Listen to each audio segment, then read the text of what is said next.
കളിക്കുവാനെത്തിടുന്ന ബാല്യകാലം. അതെ, ബാല്യകാലത്തിൽ ഒരു പയ്യൻ ഇത്തരത്തിലുള്ള ഹെഡ്സെറ്റിലൂടെ വളരെ മനോഹരമായി പാട്ട് കേൾക്കാനായി ഒരു സംവിധാനം ചെയ്യാനായി കണ്ടുപിടിക്കുകയും ചെയ്യുകയും ചെയ്തു. അന്ന് മൊബൈലൊന്നും ഇത്രയും സജീവമായി വിപണിയിലില്ല. അത്യാവശ്യം ആരുടെയെങ്കിലും കയ്യിലുണ്ടെങ്കിൽ ഉണ്ട്, അത്രയേ ഉള്ളൂ. പക്ഷേ അന്ന് പാട്ടുകൾ കേൾക്കാനായി പോക്കറ്റ് റേഡിയോകൾ കിട്ടുമായിരുന്നു, ചെറിയ റേഡിയോകൾ. അപ്പോൾ ആ റേഡിയോയോടൊപ്പം ഇത്തരത്തിലുള്ള ഹെഡ്സെറ്റുകൾ വരുമായിരുന്നു. ആ ഹെഡ്സെറ്റ് ഒരു ദിവസം വർക്ക് ചെയ്യാതെയായി. അപ്പോൾ ഹെഡ്സെറ്റ് കൊണ്ട് ഇനി പാട്ട് കേൾക്കാൻ പറ്റില്ല, ഈ പിന്നിൻ്റെ ഭാഗം കംപ്ലൈൻ്റ് ആയി. അവൻ കത്രിക കൊണ്ട് കട്ട് ചെയ്തു. ഇതേപോലെ 2 വയറുകളാക്കി എടുത്തു. സ്പീക്കറിൻ്റെ ഭാഗമല്ല കട്ട് ചെയ്തത്, ഈ ഭാഗം കട്ട് ചെയ്തിട്ട് ഇതേപോലെ ചീന്തി 2 വയറാക്കി എടുത്തു. അതിൻ്റെ ഇവിടെയൊക്കെ പിരിച്ച് ചെമ്പ് കമ്പികളെ എടുത്ത് 2 ഇതാക്കി മാറ്റി. എന്നിട്ട് വളരെ മനോഹരമായി അവൻ്റെ ഐഡിയയിൽ പാട്ട് കേൾക്കാനുള്ള ഒരു സംവിധാനത്തിലേക്ക് പോകുകയാണ്.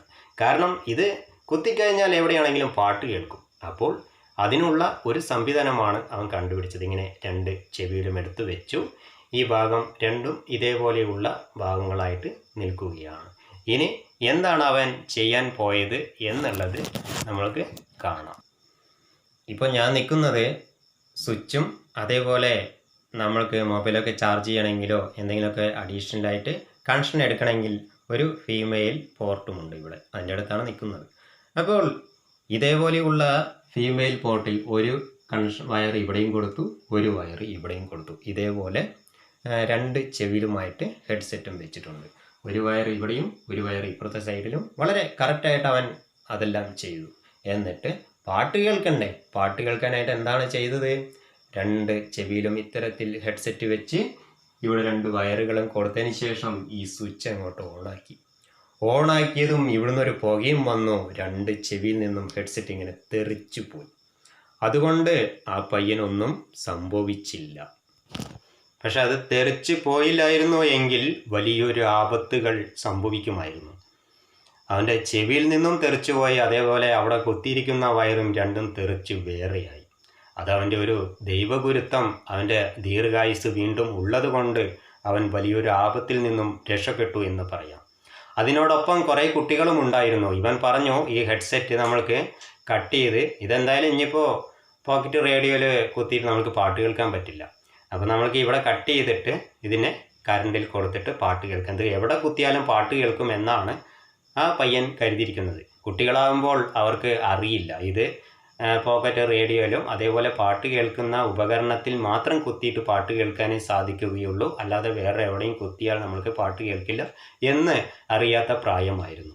അതേപോലെ നമ്മുടെ കുട്ടികൾക്കും ഇതേപോലെ നിങ്ങൾ ഹെഡ്സെറ്റൊക്കെ കേടുവന്നത് കളിക്കാൻ കൊടുക്കും, ഇതാ കളിച്ചോ എന്ന് പറഞ്ഞിട്ട് അവർക്കും ഇതേപോലെ ആളില്ലാത്ത സമയത്തൊക്കെ ചിലപ്പോൾ ഇത്തരത്തിലുള്ള കാര്യങ്ങളൊക്കെ ചെയ്താലോ എന്ന് അവരുടെ ഐഡിയയിൽ വരികയും ചെയ്യാനുമുള്ള സാധ്യതകളുണ്ട്. അതുകൊണ്ട് ഓരോ കുട്ടികളുടെയും മാതാപിതാക്കൾ അവരോട് പറയണം, ഇത്തരത്തിലുള്ള ഉപകരണങ്ങളൊക്കെ നമ്മുടെ ഫോണിൽ കുത്തിയാലോ അല്ലെങ്കിൽ പാട്ട് കേൾക്കാൻ പറ്റുന്ന ഉപകരണത്തിൽ ഇത് കുത്താനുള്ള ഓപ്ഷൻ ഉള്ളവിടെ കണക്ട് ചെയ്താൽ മാത്രമേ പാട്ടുകൾ കേൾക്കുള്ളൂ എന്ന് കുട്ടികളെ പറഞ്ഞ് മനസ്സിലാക്കണം. ഇല്ലെങ്കിൽ ഇത്തരത്തിലുള്ള കാര്യങ്ങളൊക്കെ ചെയ്യാനുള്ള സാധ്യതകളുണ്ട്. ഒരു കാര്യം കൂടി എനിക്കിപ്പോൾ ഓർമ്മ വരികയാണ്. കുട്ടികൾക്ക് അറിവില്ലാത്ത പ്രായത്തിൽ നമ്മൾ എന്തു പറഞ്ഞാലും മനസ്സിലാകില്ല. പക്ഷേ അവർക്ക് അറിവ് വരുന്നത് 16 വയസ്സൊക്കെ ആകുമ്പോഴാണ്.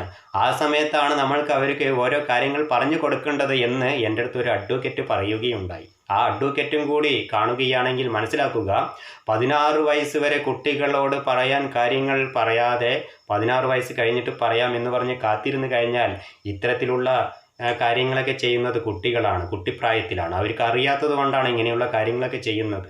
അത് ചെയ്ത് നമ്മുടെ കുട്ടികൾ നഷ്ടപ്പെട്ടിട്ട് 16 വയസ്സ് കഴിഞ്ഞിട്ട് നമ്മൾ പറയാമെന്ന് പറഞ്ഞിരുന്നിട്ട് കാര്യമില്ല. ജീവനോടെ ഉണ്ടെങ്കിലേ കുട്ടികൾക്ക് 16 വയസ്സ് കഴിഞ്ഞിട്ടും പറയാനുള്ളത് പറയാൻ പറ്റുള്ളൂ. അപ്പോൾ അതിനായിട്ട് നമ്മൾ എന്ത് ചെയ്യണം? 1 വയസ്സാകുമ്പോൾ മുതൽ അവർക്ക് അറിഞ്ഞു വരുന്ന പ്രായം വരെയും ഓരോ കാര്യങ്ങളും പറഞ്ഞ് അവരെ വളർച്ചയ്ക്ക് അനുസരിച്ചിട്ടുള്ള കാര്യങ്ങൾ നമ്മൾ പറഞ്ഞ് മനസ്സിലാക്കിക്കൊണ്ടേയിരിക്കണം. 16 വയസ്സ് കഴിഞ്ഞാൽ അവർക്ക് പറഞ്ഞ് മനസ്സിലാക്കേണ്ട കാര്യമൊന്നുമില്ല. അവർക്കറിയും ഇത് ഇന്ന സ്ഥലത്ത് കുത്തിയാൽ ഇന്ന പോലെ കറണ്ട് വരും, അതിൽ നിന്ന് പാട്ട് കേൾക്കില്ല എന്നൊക്കെ. അല്ലാതെ 16 വയസ്സ് കഴിഞ്ഞിട്ടല്ല കുട്ടികൾക്ക് കാര്യങ്ങൾ പറഞ്ഞ് മനസ്സിലാക്കേണ്ടത്. മനസ്സിലാക്കേണ്ട പ്രായം എന്ന് പറയുന്നത് 1 വയസ്സ് മുതൽ വളർന്നു വരുന്ന അവരുടെ പക്വതയെത്തുന്ന പ്രായം വരെയും പറഞ്ഞ് മനസ്സിലാക്കേണ്ട കാര്യങ്ങൾ പറഞ്ഞ് മനസ്സിലാക്കണം. തെറ്റുകൾ ചെയ്യണമെങ്കിൽ അത് തിരുത്തിക്കൊണ്ടേയിരിക്കണം. അല്ലെങ്കിൽ ഇത്തരത്തിലുള്ള വലിയ വലിയ ആപത്തുകളിലൊക്കെ ചെന്ന് ചാടാൻ നിങ്ങളുടെ മക്കളും സാധ്യതകളുണ്ട്. അഡ്വക്കേറ്റാണെന്ന് പറഞ്ഞിട്ട് അദ്ദേഹം എന്നോട് പറഞ്ഞ വാക്കാണ്, 16 വയസ്സ് കഴിഞ്ഞാലേ കുട്ടികൾക്ക് അറിവ് വരുള്ളൂ, അപ്പോഴാണ് നമ്മൾ ഓരോ കാര്യങ്ങളും പറഞ്ഞ് മനസ്സിലാക്കേണ്ടത് എന്ന് പറഞ്ഞ അഡ്വക്കേറ്റും കൂടി കാണുവാണെങ്കിലും കേൾക്കുവാണെങ്കിലും ഒന്ന് മനസ്സിലാക്കുക.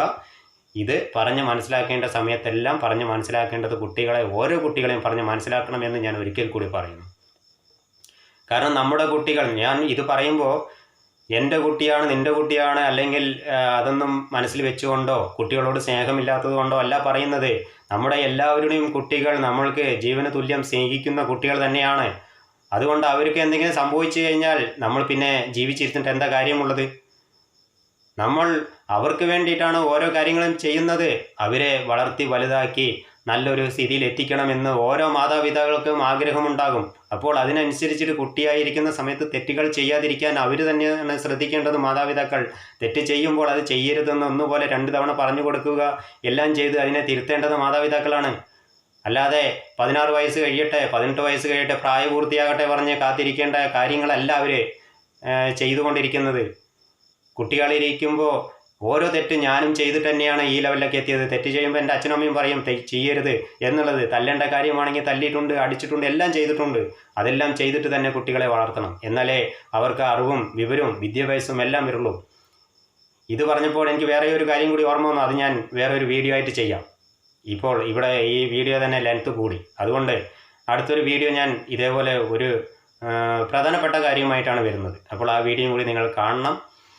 അപ്പോൾ ഓരോ കുട്ടികളെയും ഇതേപോലെ ചെയ്യാൻ അനുവദിക്കാതെ നിങ്ങൾ ഓരോ മാതാപിതാക്കളും അവരെ നല്ല രീതിയിൽ വളർത്തി വലുതാക്കി സന്തോഷകരമായി തുടർന്നും കാര്യങ്ങളൊക്കെ പറഞ്ഞ് മനസ്സിലാക്കേണ്ടടുത്ത് മനസ്സിലാക്കുകയും ചെയ്തു കൊടുത്തുകൊണ്ട് തുടർന്നും സന്തോഷകരമായി ജീവിക്കുക എല്ലാവരും എന്ന് പറഞ്ഞുകൊണ്ട് ഈ ചെറിയ വീഡിയോ ഇവിടെ നിർത്തുന്നു. ഈ വീഡിയോ ഒന്ന് ലൈക്ക് ചെയ്യുക, സപ്പോർട്ട് ചെയ്യുക, സബ്സ്ക്രൈബ് ചെയ്യുക.